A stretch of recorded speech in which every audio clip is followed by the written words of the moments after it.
بسم الله الرحمن الرحيم. Assalamualaikum warahmatullahi wabarakatuh. Alhamdulillah ala ihsani wa syukru lahu ala taufiqihi wa amtinani wa asyhadu an la ilaha illallah wahdahu la syarika lahu ta'ziman li sya'ni wa asyhadu anna Muhammadan abduhu wa rasuluhu da'ila ridwani. Allahumma salli alaihi wa ala alihi wa ashabihi wa ikhwani. Para jemaah Majelis Ta'lim Rasuna Epicentrum yang dirahmati oleh Allah Subhanahu wa taala.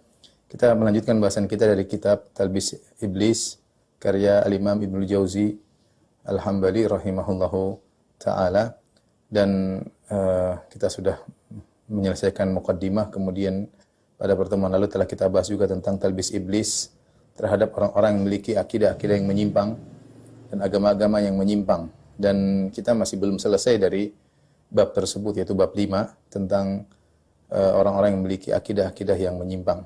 Di sini Imam Ibnu Jauzi rahimahullahu taala membuat subjudul dengan judul Dzikru talbisihi ala al-falasifah wa tabi'ihim, yaitu penyebutan tentang talbis iblis terhadap kaum falasifah, maksudnya ahli filsafat Yunani, wa tabi'ihim, dan orang-orang yang mengikuti para pengikut ahli filsafat Yunani tersebut, ya. Kita sudah singgung sebelumnya tentang para filsuf, ya. Di sini Imam Ibnu Jauzi rahimahullah kembali mengulang tentang pemikiran-pemikiran falasifah, bagaimana syaitan masuk dalam pemikiran mereka sehingga mereka ngelantur dalam berbicara tentang teologi, tentang ketuhanan. Imam Ibnu Jauzi rahimahullah menyebutkan bahwasanya falasifah ini seperti Sokrates, kemudian Plato, kemudian Aristoteles, Plotinus, dan yang lain-lainnya, mereka adalah orang-orang yang sangat cerdas. Orang yang sangat cerdas, dan mereka menulis tentang hal-hal yang terkait dengan perkara-perkara hisiah yang nampak, ya, biologi atau kimia atau fisika, dengan otak mereka yang luar biasa cerdasnya. Kemudian pemikiran mereka tersebut tertuangkan dalam buku-buku yang mereka tulis, kemudian bahkan diterjemahkan ke dalam bahasa Arab, terutama di zaman Khalifah Al-Ma'mun, sehingga kaum muslimin terpesona, kagum melihat pemikiran orang-orang falasifah yang luar biasa. Artinya hal-hal ini belum pernah dibicarakan oleh kaum muslimin, ya, tentang hal-hal yang begitu detail tentang perkara dunia, tentang biologi, tentang kimia, tentang fisika. Ternyata orang-orang Yunani sudah sampai pemikiran mereka tentang hal-hal tersebut, ya. Tapi yang jadi masalah, ya, ketika mereka kemudian berbicara tentang teologi, tentang ketuhanan, sementara mereka berpangku kepada kecerdasan otak mereka, dan mereka tidak menyambut sinar kenabian, nurun nubuwah, ya, mereka tidak berusaha melihat penjelasan para nabi, para anbiya, para rasul, ya, dan mereka ingin memikirkan tentang Tuhan secara istiqlal, secara merdeka. Ya, akhirnya mereka pun ngawur, ya, karena otaknya di luar kemampuan untuk berbicara tentang Tuhan. Otak kita hanya bisa menangkap tentang Tuhan secara global. Tuhan itu ada, ini jelas. Otak kita bisa mengantarkan kepada hal tersebut. Akal kita bisa mengantarkan Tuhan itu ada, Tuhan itu maha kuasa, Tuhan itu maha dahsyat, dan yang lainnya. Tetapi secara detail tentang Tuhan bagaimana, proses penciptaan bagaimana, ini semua tidak bisa diduga-duga. Oleh karenanya mereka terjebak dengan dzunun mereka, kata Ibnu Jauzi. Orang-orang falasifah ini, mereka ketika berbicara tentang teologi, mereka tidak punya landasan. Ya, apa yang mau dijadikan landasan untuk dianalogikan? Kalau bicara tentang perkara yang hisiah, perkara yang nampak, oke. Bicara tentang biologi, tentang fisika, tentang kimia, tentang medis. Tapi ketika bicara tentang sesuatu yang gaib, yang tidak bisa dianalogikan dengan perkara yang nampak, maka ini sulit, sehingga mereka akhirnya hanya berbicara dengan dzan, dengan persangkaan-persangkaan. Kata Ibnu Jauzi rahimahullahu taala, annahum infaradu bi ara'ihim wa uqulihim wa takallamu bi muqtada dzununihim min ghairi iltifatin ila al-anbiya. Ya, mereka bersendirian dalam otak mereka dan akal mereka, pendapat mereka, dan mereka berbicara hanya sekedar konsekuensi dari persangkaan-persangkaan mereka, tanpa menengok kepada ajaran-ajaran para nabi. Akhirnya timbullah berbagai macam pendapat di kalangan mereka. Yang menakjubkan, Ibnu Jauzi mengatakan ketika menjelaskan tentang falasifah, ketika mereka berbicara tentang perkara yang hissiyah, yang nampak, maksudnya biologi, kimia, fisika, rata-rata mereka sepakat. Khilaf mereka tidak seberapa. Tapi ketika mereka sudah bicara tentang ketuhanan, karena tidak landasan, akhirnya mereka pun banyak khilaf ya, karena memang sesuatu tidak bisa jadi landasan untuk berpikir, akal keterbatasan. Maka saya sering sampaikan, kita nggak usah bicara tentang masalah Allah Subhanahu wa taala. Kita bicara tentang ruh saja yang ada pada jasad kita, yang selalu berhadir bersama kita. Kita nggak bisa menerangkan ruh itu dari unsur apa, bagaimana bentuknya, gemuk atau kuruskah, panjang atau apakah, dari unsur mana, bagaimana dia beredar di dalam jasad, bagaimana, kita nggak tahu. Sehingga kalau ada 1000 pakar biologi atau pakar fisika atau pakar kimia, kita sudah berbicara tentang ruh, akan ada 1000 pendapat atau mungkin 1001 pendapat. Ya, karena tidak ada landasan untuk jadikan pegangan untuk bisa berbicara tentang ruh. Makanya Allah berfirman, yas'alunaka 'anir ruh, qulir ruhu min amri rabbi. Mereka bertanya kepada engkau tentang ruh, katakanlah ruh adalah urusan Rabbku. Wa ma utitum minal ilmi illa qalila. Kalian tidak diberikan ilmu kecuali cuma sedikit. Kalau ruh saja tidak bisa kita berbicara tentang ruh ya. Apalagi tentang Allah Subhanahu wa taala. Bicara tentang jin aja. Maksudnya jin bagaimana jin bisa bertasyakul, bisa menjelma. Siapa bisa jelaskan secara ilmiah? Ya, kemampuan ilmu manusia terbatas. Bagaimana menjelma, bagaimana bisa tiba-tiba berubah menjadi hewan, jadi wanita cantik, jadi apa? Bagaimana dia bisa masuk dalam tubuh manusia? Bagaimana dia bisa menguasai akal manusia? Siapa yang bisa menjelaskan? Bagaimana dia bisa berbicara dengan suara manusia? Siapa yang bisa menjelaskan secara ilmiah? Ya. Ada kawan saya punya ponakan, kemasukan jin, tahu-tahu bisa nyanyi lagu tembang Jawa. Padahal dia nggak tahu bahasa Jawa. Tahu-tahu bisa. Siapa yang bisa menjelaskan? Ini gaib, ada jin gaib. Apalagi kita bicara tentang Khalik, sang pencipta. Ya, ketika kaum falasifah tidak punya landasan, mereka takallamu bi muqtadha dhununihim, kata Ibnu Jauzi, mereka berbicara sekedar persangkaan-persangkaan, akhirnya mereka ngawur dan mereka berselisih dengan perselisihan yang sangat banyak. Tapi kita sebutkan saya ringkaskan dari falasifah. Ada beberapa mazhab ya. Di antaranya ada yang mengatakan bahwasanya Dahriyah, yaitu falasifah Dahriyah, itu Tuhan tidak ada. Pencipta tidak ada. Sudah selesai, dia bilang pencipta tidak ada. Alam terjadi begitu saja tanpa ada pencipta. Mudah.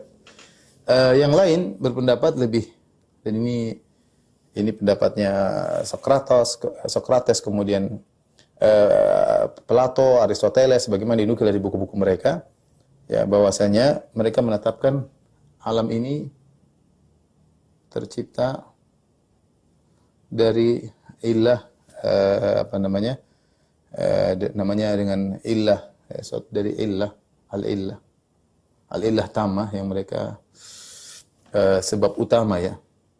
Sebab pertama, causa prima kalau mungkin bahasa. Yang mereka katakan bahwasanya causa prima adalah sesuatu yang sangat simpel dan dia statis ya, disebutkan dalam buku-buku mereka. Sehingga mereka mengatakan causa prima inilah yang seakan-akan berfungsi sebagai Tuhan. Tetapi yang jadi masalah, mereka tidak menempatkan causa prima ini sebagai as-sani, sebagai pencipta. Sebenarnya mirip, jadi akhirnya pendapatnya mirip. Yang satu mengatakan Tuhan tidak ada, ini mengatakan ada sebab utama. Tapi sebab utama tersebut, kata mereka, dia datang bersamaan dengan alam semesta. Causa prima tersebut, ya, azali bersama alam. Ya. Jadi bukan causa prima dulu baru alam semesta belakangan, tidak. Jadi mereka mengatakan alam dan causa prima, ilah tadi sama-sama keberadaannya.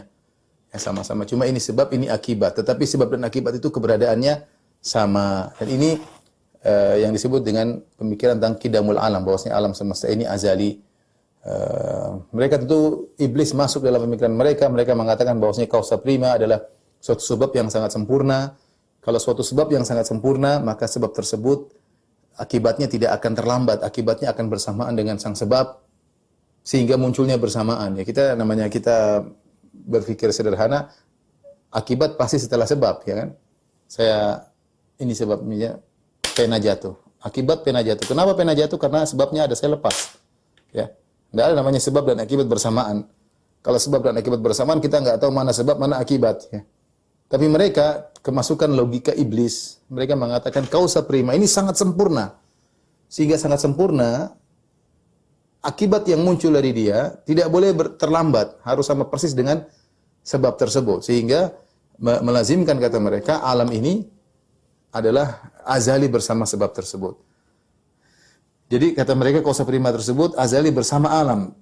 Logika ya, ini kan main logika. Enggak. Kalau kita dalam Islam enggak. Innama amruhu idza arada syai'an an yaqul lahu kun fayakun. Kana Allah wa lam yakun syai'un ghairahu. Dulu Allah sendirian, tidak ada selain Allah Subhanahu wa taala.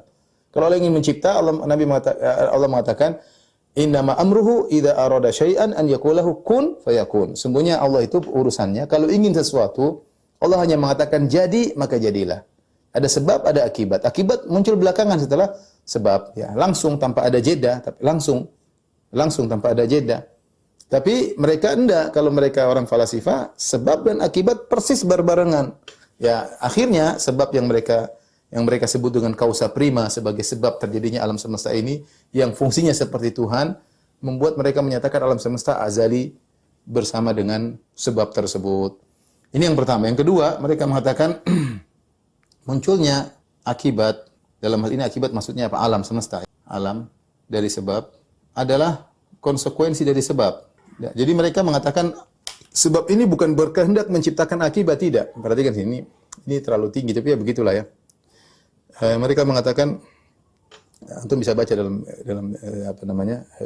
Talbis Iblis ya. Jadi mereka mengatakan akibat alam semesta ini bukan terjadi karena keinginan dari causa prima, tetapi dia terjadi merupakan konsekuensi dari sempurnanya causa prima tersebut mengkonsekuensikan adanya alam. Jadi alam adalah hasil dari konsekuensi adanya sebab yang sangat sempurna. Beda kalau kita orang Islam, Tuhan ingin menciptakan selesai. Tuhan dulu maha sempurna, tidak ada sesuatu pun, kemudian Tuhan menciptakan. Kalau mereka enggak, jadi alam terjadi bukan karena kehendak causa prima, jadi bukan, tapi adalah konsekuensi dari causa prima, dibedakan. Sehingga mereka mengatakan, mereka menolak causa prima ini punya keinginan, ya, keinginan, dan ini syubhat. Ya. Mereka bilang Tuhan sudah sempurna, sebab ini causa prima ini sudah sangat sempurna, sehingga dia tidak melakukan sesuatu karena tujuan tertentu. Karena kalau dia melakukan sesuatu karena tujuan tertentu, maka dia bukan Tuhan, dan macam-macam ya. Intinya inilah kesimpulannya, mereka dimasuki oleh iblis hingga mereka mengatakan alam semesta ini adalah azali, bukan dari tidak ada menjadi ada, tapi sejak azali sudah ada ya. Kemudian jadi konsekuensinya alam ini azali.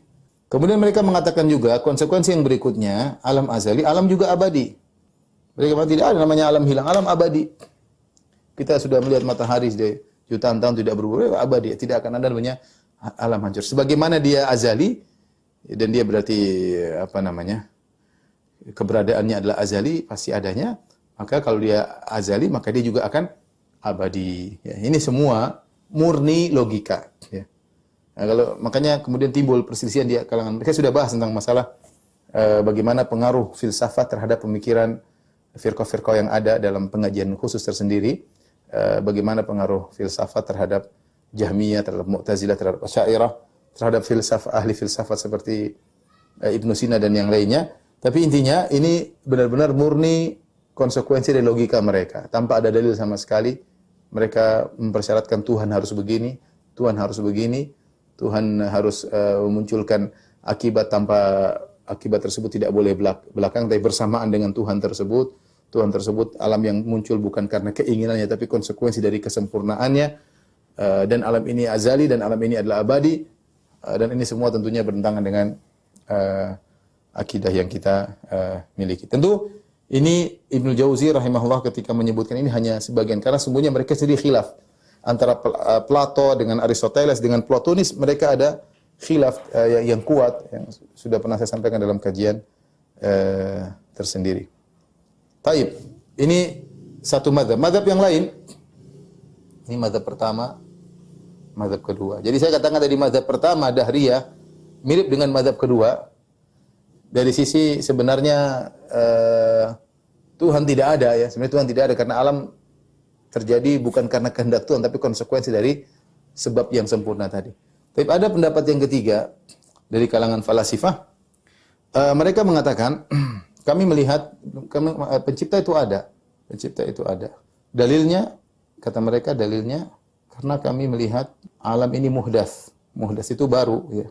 Dari tidak ada menjadi ada. Banyak ya. Contoh kita manusia dulu kita nggak ada tumbuhan dulu tidak ada menjadi ada, kemudian sirna, hewan dari tidak ada menjadi ada, kemudian dimakan, kemudian seperti itu ya. Banyak perubahan. Ini menunjukkan ini berarti ada muhdisnya. Semua ini adalah sesuatu yang muhdas, berarti ada apa? Penciptanya. Terus mereka mengatakan lagi, tetapi kami jadi bimbang ketika ada seorang di lautan mau tenggelam, kemudian dia minta tolong kepada Tuhannya, dia tidak ditolong. Artinya Tuhan ini jadi masalah ini. Jadi seakan-akan Tuhan tidak ada. Logika kami menunjukkan Tuhan itu ada, tapi kenyataan Tuhan itu tidak ada. Sehingga akhirnya mereka pun mulai berbicara tentang, mereka pun khilaf tentang hakikat pencipta tersebut. Ada 3 pendapat, ya. Ada yang mengatakan bahwasanya Ibnu Jauzi menyampaikan pendapat pertama, Tuhan tersebut ketika menciptakan, dia melihat ciptanya sudah sempurna, dia takut nanti ada perubahan, maka dia pun bunuh diri. Ya. Tuhannya bunuh diri. Ini pendapat mereka. Kita bilang kok aneh Ustaz? Ya, nah ini logika, konsekuensi logika saja. Logika masing orang logika macam-macam. Dia lihat begini, Tuhan mungkin ada setelah cipta dia bunuh diri. Karena kalau tidak bunuh diri dia nanti alam bisa berubah. Dia sudah ciptakan alam yang sangat sempurna. Kalau gitu tidak ada fungsinya lagi dia bunuh diri. Dia bilang buktinya kita panggil Tuhan, Tuhan tidak muncul. Tuhan berarti sudah tidak ada. Ini pendapat yang pertama. Pendapat yang kedua, dia mengatakan Tuhan lemah, ya. Tuhan menciptakan makhluk terlalu hebat. Tuhan lemah hanya nonton ya.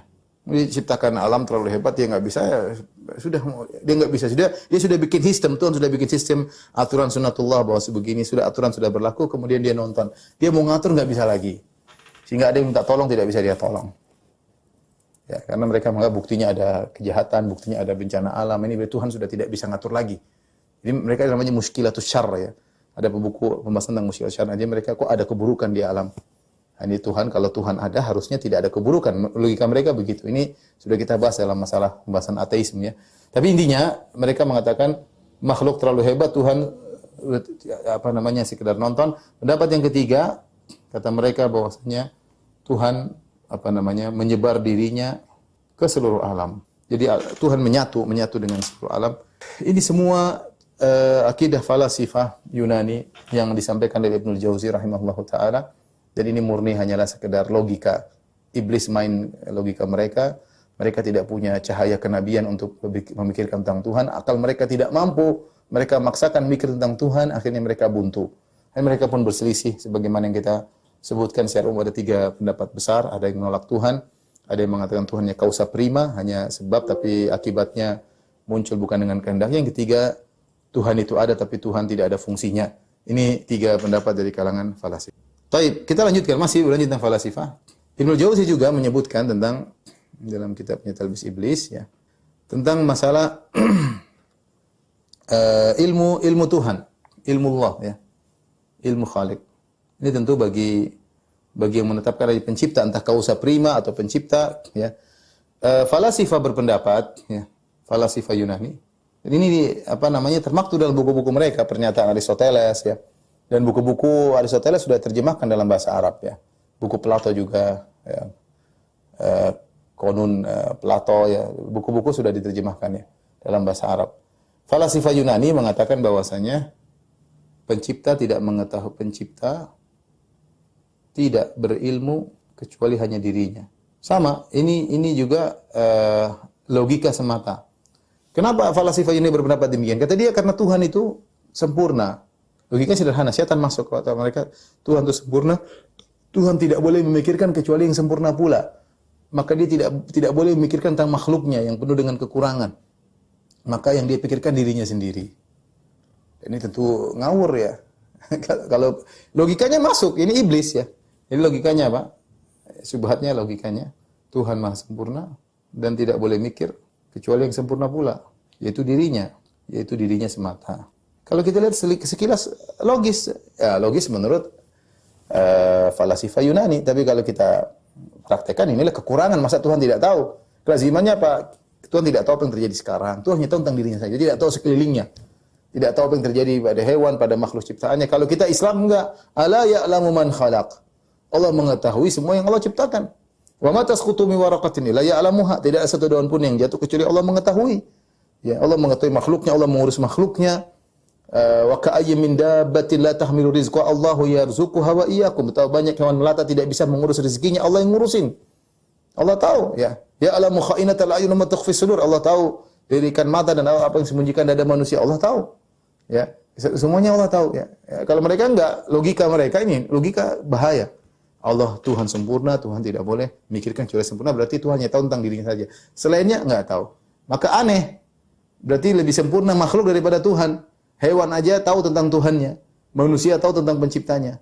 Ya, manusia saya Firanda, saya mikirkan diri saya mikirkan anak istri saya mikirkan tentang Allah Subhanahu wa taala, saya mikirkan alam semesta, banyak yang saya pikirkan. Sementara mereka bilang Tuhan terbatas pada dirinya saja. Ini contoh logika benar dimasuki oleh iblis sehingga kemudian sampai pada pemikiran seperti ini. Nah, ini mempengaruhi Ibnu Sina. Ya, disebutkan oleh Ibnu Jauzi ya. Sehingga tapi dia lebih mending sedikit ya. Dia mengatakan Allah mengetahui makhluknya secara kulli. Kulli itu maksudnya secara apa ya? Secara global, bukan terperinci. Jadi Allah hanya mengetahui secara sunatullah berlaku bahwasanya kalau orang menikah punya anak misalnya, kalau orang tidak makan maka mati. Allah hanya tahu secara kulliyat seperti itu. Adapun secara terperinci, Firanda sekarang sedang ngapain, kita sedang ngapain, Allah tidak tahu. Syubhatnya sama. Ibnu Sina punya syubhat dan ini saya sudah bahas dalam tesis saya. Syubhatnya apa? Logika Ibnu Sina. Ya, makhluk berubah-ubah, makhluk itu berubah-ubah dan ada yang buruk. Tidak pantas Allah memikirkan ini semua. Subhanallah. Gara-gara ini Ibnu Sina dikafirkan oleh Al-Ghazali. Yang mengatakan Allah hanya mengetahui makhluknya secara global.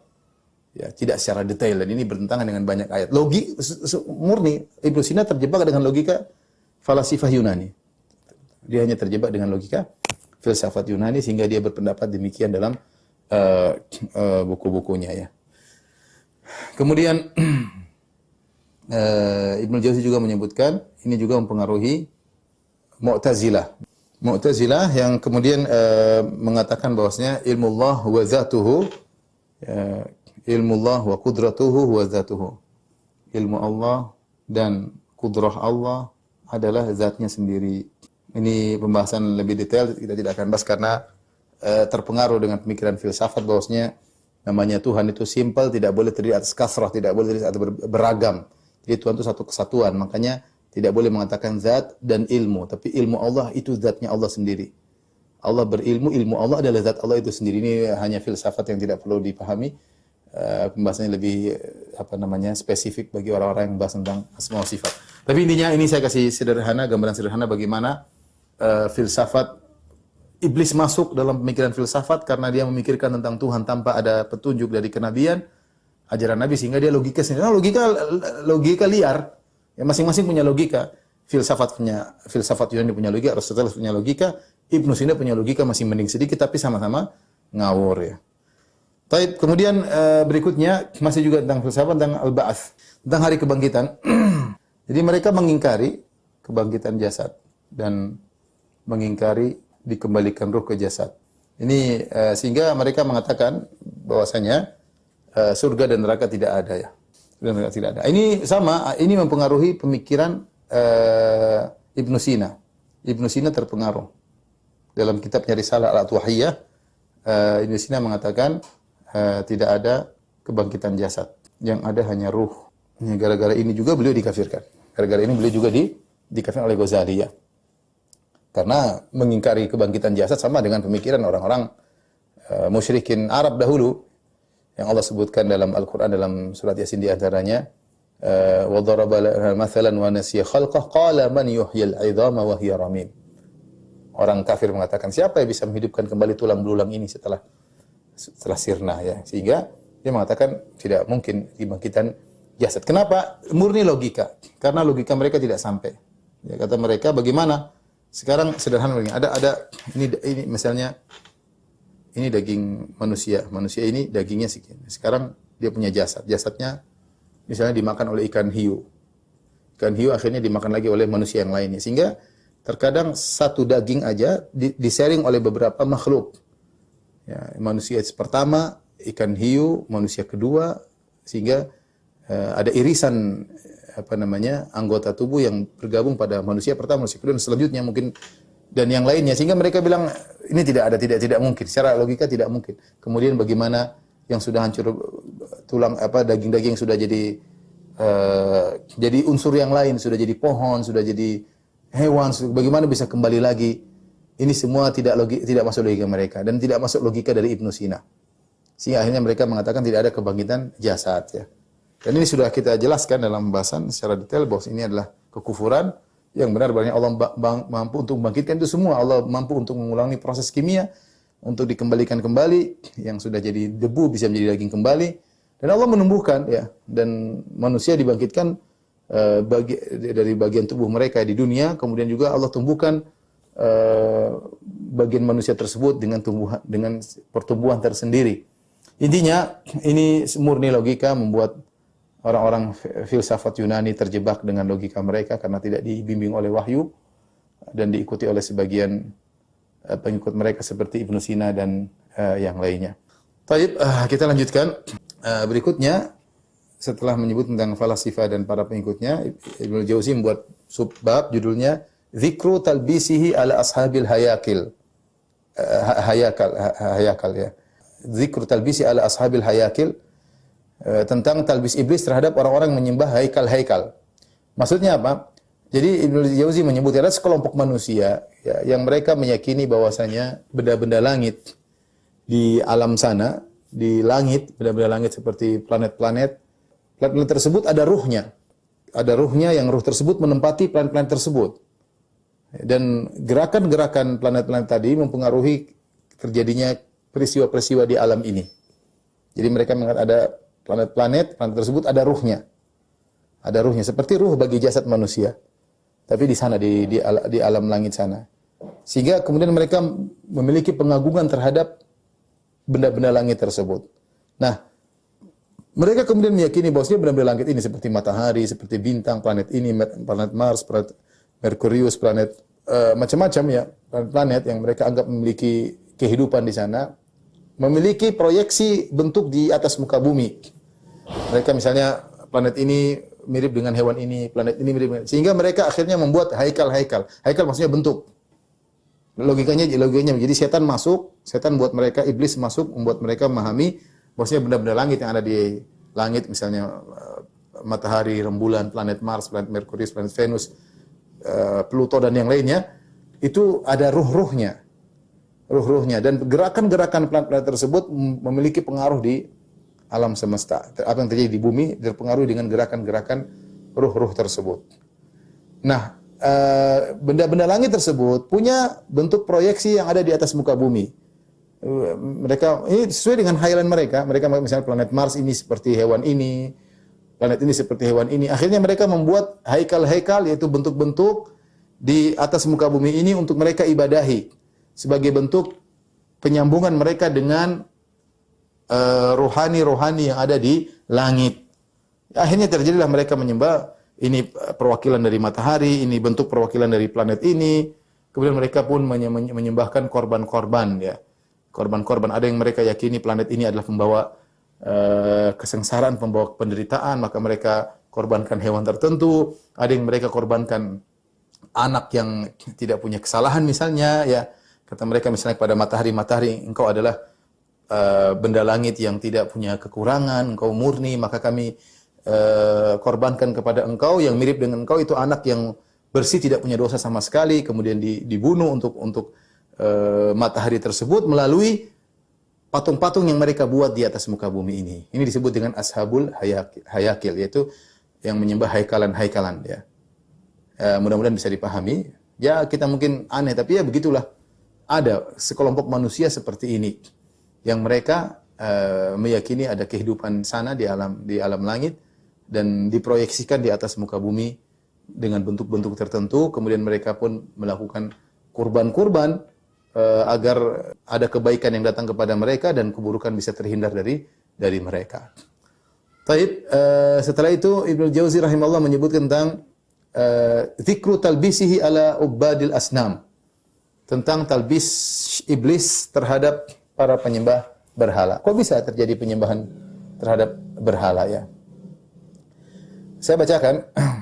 Fasababuha al-mail ila al-hasan wal a'rad an muqtada al-aql da'a iblis la'anahu Allah khalqan katsiran ila ibadati suwar wa abtala inda haula'i amal al-aql bil marrah faminhum man hasana lahu annaha al-aliha wahdaha wa minhum man wajada fihi qalila fitnah fa'alima annahu la yuwafiquhu ala hadha fazayyana lahu anna ibadata hadhihi tuqarribu ila al-khaliq ma na'budu illa liqarribina ila Allah zulfa. Iblis kali ini masuk kepada kecintaan terhadap bentuk, kecenderungan manusia untuk melihat suatu bentuk-bentuk yang indah ya, sehingga akal dibuang sama sekali. Iblis caranya akal dibuang.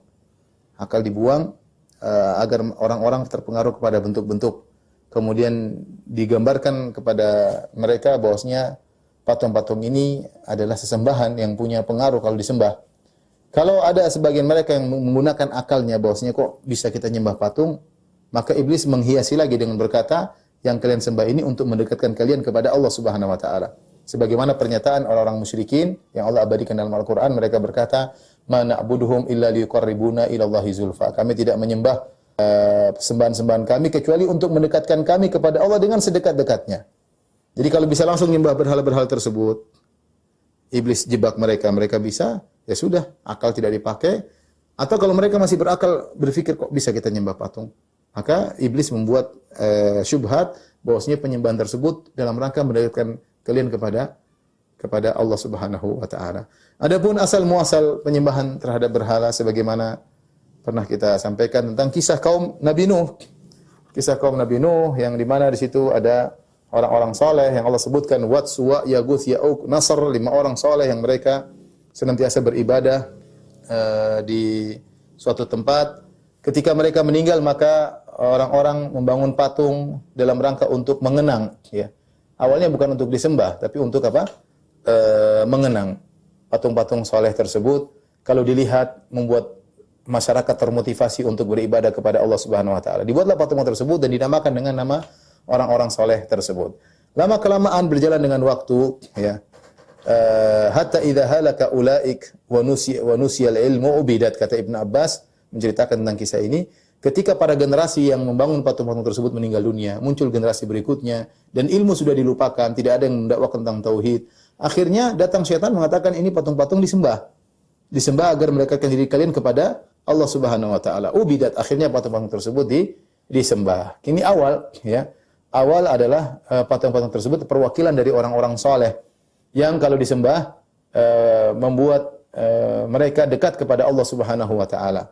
Kemudian berkembanglah penyembahan terhadap berhala sampai pindah ke Jazirah Arab, sampai ke Quraisy ya. Dibawa oleh seorang bernama Amr bin Luhai al-Khuzai. Amr bin Luhai al-Khuzai ini adalah seorang pemimpin dari Bani Khuza'ah. Khuza'ah dahulu sempat menguasai kota Mekah. Ya kita tahu bagaimana perjalanan Nabi Ibrahim alaihissalam ketika meletakkan anaknya Ismail di kota Mekah, kemudian Ismail alaihissalam menikah dengan wanita dari kabilah Jurhum, kemudian akhirnya setelah Ismail alaihissalam meninggal dunia, kota Mekah dikuasai oleh kabilah Jurhum. Setelah itu kabilah Jurhum melakukan kemaksiatan macam-macam, akhirnya dikuasai oleh kabilah Khuza'ah. Kota Mekah dikuasai oleh kabilah Khuza'ah. Di antara pemimpin kabilah Khuza'ah namanya Amr bin Luhai al-Khuzai. Dan dia adalah Sayyidun Muta', kata Ibnu Katsir, dia adalah rahimahullah seorang yang pemimpin yang ditaati. Maka dia suatu hari pergi ke negeri Syam, kemudian dia mendapat berhala di sana. Orang-orang menyembah berhala, dikatakan berhala ini bermanfaat. Maka dia import berhala tersebut ke kota Mekah, kemudian dia panggil orang-orang untuk menyembah berhala tersebut. Akhirnya orang-orang pun menyembah berhala. Maka mulailah booming penyembahan terhadap berhala, masing-masing kabilah punya berhala-berhala yang disembah sampai demen pada nyembah patung, nyembah batu. Maka ada namanya berhala namanya Manat ya. Ada Lata di Taif ya. Kemudian ada namanya berhala Uzza di Wadi Nakhlah. Kemudian ada berhala Manat di Sahil Bahar ya. Inti macam-macam. Ada Hubal berhala di Ka'bah yang diagungkan oleh orang-orang Quraisy yang ketika dalam perang Uhud Abu Sufyan menyebut-nyebut Hubal, dia mengatakan U'lu Hubal, maha tinggi Hubal maha tinggi. Macam-macam berhala disembah. Sampai ada berhala yang disembah namanya Isaf wa Nailah. Isaf dan Nailah ini adalah dua orang sejoli lelaki wanita yang saling mencintai di negeri Yaman dan mereka tidak bisa untuk bertemu dan tidak bisa untuk berhubungan. Akhirnya mereka berhaji. Mereka berhaji, ketika mereka sedang berhaji, kemudian mereka rindu dan mereka melihat orang sedang lalai, akhirnya mereka masuk dalam Ka'bah dan mereka berzina dalam Ka'bah. Mereka berzina dalam Ka'bah, akhirnya mereka berzina dalam Ka'bah. Allah rubah mereka menjadi patung. Dirubah jadi patung, setelah itu orang-orang mendapati mereka dalam kondisi jadi patung, dikeluarkan. Awalnya diletakkan di luar Ka'bah sebagai pelajaran. Bahwa inilah contoh orang yang bermaksiat akhirnya dirubah menjadi patung. Namun berjalan dengan waktu, iblis datang membisikkan macam-macam kepada masyarakat, akhirnya disembah.